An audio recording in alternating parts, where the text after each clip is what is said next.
Hey everybody, welcome to another Dark Avengers comic book review. With me is my brother Mike, my cameraman, Joe, Amber, and Kevin, my panel in training. Mike also is part of the panel in training, even though Kevin's part of the panel. Mike, Joe, and Amber are the only three that have actually made any type of review on any type of book thus far. Kevin is yet to do his first. I do have comics though, but I'm waiting for you. I'm still waiting for him to either get trade paperbacks from the library, buy some new comics or anything like that, so we can actually have a discussion over new comics. We're waiting on if he gets the money. Okay, but I still have some comics old comics to review. Yeah, I know you have old comics. Is that fine? Yes, that's fine. Okay. Yes, and I'm gonna get a little trade only do new ones, but okay. Okay. Now, lots of new things are coming out starting next year. I've already looked at the solicitations for January and February, and both months look really, a lot of new titles coming out for, not new titles, a lot of new stories coming out in DC and Marvel look pretty interesting. This week with the comic books I got, I actually got a preview. The comics I'll be reviewing this week are from the 17th of November, 2010. Anytime I see a free preview or any type of thing that, you know, advertises for new series or a new mini-series stuff, I always check it out because you never know. This actually looks interesting. Now that vampires have ran their course in the comic book world, thank you Lord, no way. Well then again, I gotta admit that it's doing really good in X-Men, but we'll get to that later. Because I guess of The Walking Dead and zombie stuff in general on games, it's becoming the new fad. Next year, starting the end of January, there's going to be a series in IDW that spans out into other comics called Infestation. It's going to be a two-part series. It's going to start January 26th with Infestation 1. Then in February, you have Transformers Infestation 1 and 2 and Star Trek Infestation 1 and 2. Then in March, you have G.I. Joe Infestation and Ghostbusters Infestation 1 and 2. And then it all wraps up, I guess, in April with Infestation 2. And what you get in this preview are, you get the Infestation Preview, you get a preview for the Transformers Infestation, you get a preview for Star Trek Infestation, and then you get a preview for G.I. Joe, and then finally you get for Ghostbusters. And all of them have these nice little patches here that say, if you're interested in joining the fight, ask your real retailers for how to get the patches. I don't know. I don't go to a realtor. I go to Midtown.com. So I'm hoping maybe with the first issue they'll be putting the patch. I'm not sure. We'll find out next year. I'll look it up. I'll see what they say. Maybe you got to go on IDW.com. I'll look into it. I want to get the Ghostbusters and Star Trek and Transformers and G.I. Joe patches. I'm hoping. We'll see. Very interesting. You will be seeing every single one of those comics on this review. I'm definitely getting Infestation. It looks really good. Love G.I. Joe. You guys know I love Ghostbusters. So I figure I'll just grab Star Trek and Transformers as well just to get the entire series. Can you say you're a Trekkie? No, I like Star Trek. I like Star Wars. I'm indifferent to both series. I like both. But I do love Star Trek Next Generation. This Star Trek is with Captain Kirk. So anyway, check it out. It's free at your comic book stores. It all starts in Infestation, and then it's all gonna. Apparently, there's something that the zombies break loose and they span into different universes. Thus, why they're gonna be in Transformers, Ghostbusters, and everything else. Are all the comic books intertwined at all? No, they're not. Oh, they're all 4 independent stories, but they all intertwine with Infestation. Oh, okay. They all have the Infestation name on it. What? That's cool. Yeah. Before you get into your comics, did I hear you right?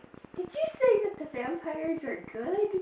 They're okay. I didn't say good. I said okay. Can we kill him after this? Yes. Anyway, jumping into a real quickie, Darkwing Duck number 6 came out. Hooray! I love the series. It's not selling out as much anymore. See, as you guys can see, I got cover A. But it's still awesome. I still enjoy it. It's like that little guilty pleasure. And then next month, like I mentioned before, Chippendale Rescue Rangers will be coming That should out. be cool. So I'm looking forward to getting that. That'll sell. Pizza. Oh, my God! So, looking forward to that. Okay, now moving into Marvel. X-23 number 3, concluding the Wolverine Road to Hell. Goes to hell. Goes to Hell, not Road. Goes to Hell. X-23 is in her mind, and the demon Wolverine is trying to get her to kill her, like to agree to dying, and she becomes a demon. He says she has no soul, but she finds her soul in her head, in her mind, and her soul actually tells her, you're you. You have a soul. This is all in your head. You have to get through this. The only person that can save you is you. And in the end, she defeats the demon Wolverine, and she goes out, and now it's leading into her own storyline.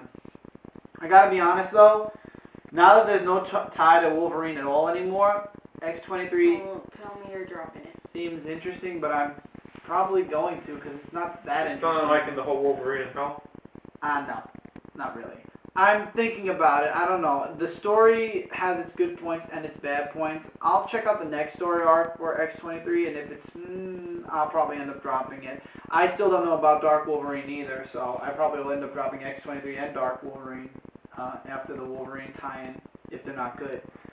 It depends where the story arc goes. If I don't like it, I can get it for you, and you can review it then. But I probably won't be reviewing it.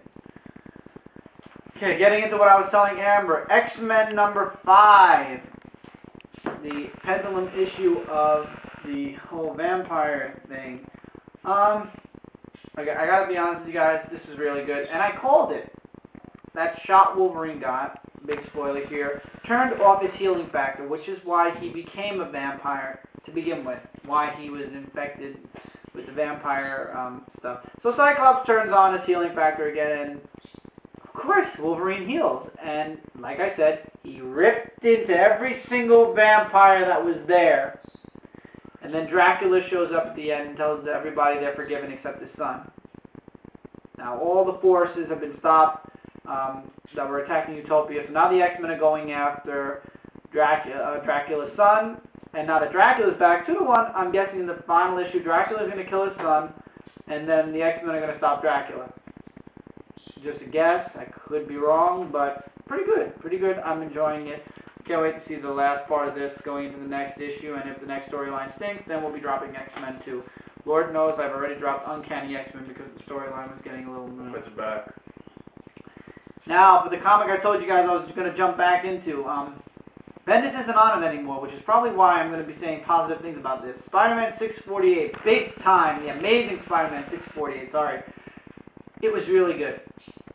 I mean, yeah, a lot of us Spidey fans want to see Mary Jane and Pete back together, but like Pete from Pete's Basement, which you guys should be watching, by the way, said that's going to be a far cry or something that's not going to happen for a really long time, but I agree with Pete. I would like to see Spider-Man kick Mephisto's ass, at least, before moving completely on and away from the fact that Mephisto already screwed Peter Parker's past completely. Once he beats up Mephisto, I'll be happy. He doesn't want to marry Mary Jane again?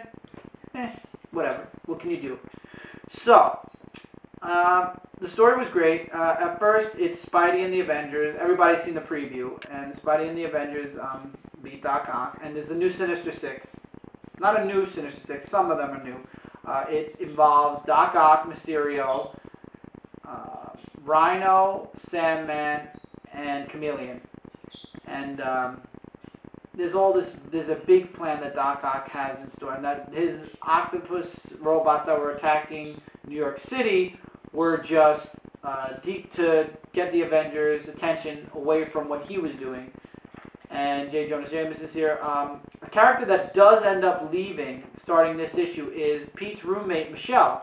This is the second part of the story now. Pete is now homeless because Michelle is moving out. She didn't give him any week's notice, anything. She just locked the door and said, here's your stuff, I'm leaving, you're going to have to find a place. So Pete, for a few pages, is looking for a place to crash for a little while. And he doesn't find it. And then he goes to Horizon Labs, which is where he gets his new job.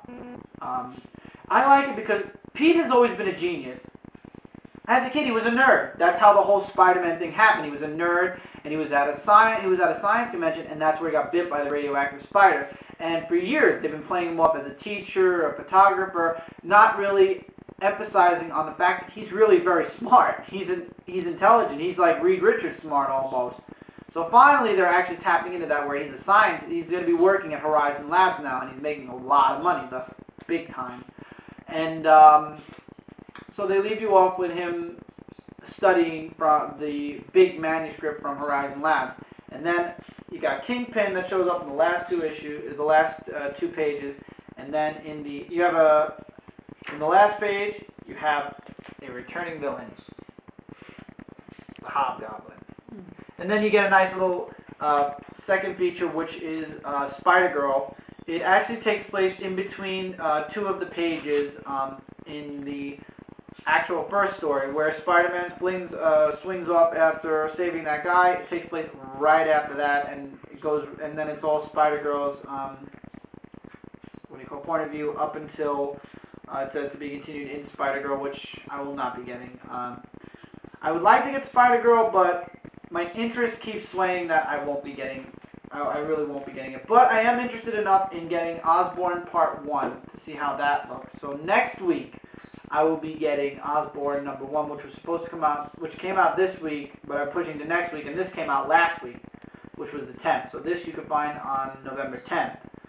Big Time Part 2, well, Amazing Spider-Man 649 will be coming out next week. So next week you'll be seeing the next part of this, as opposed to seeing it every 2 weeks, because now it's one thing, if you can get past the whole thing with Mary Jane, it does sound pretty interesting. It is good, and it's a returning artist. Ramos' art is really good. I enjoyed it. Spider-Girl's art was really good, and you guys are going to notice one of the 2 new Spidey costumes is in the corner.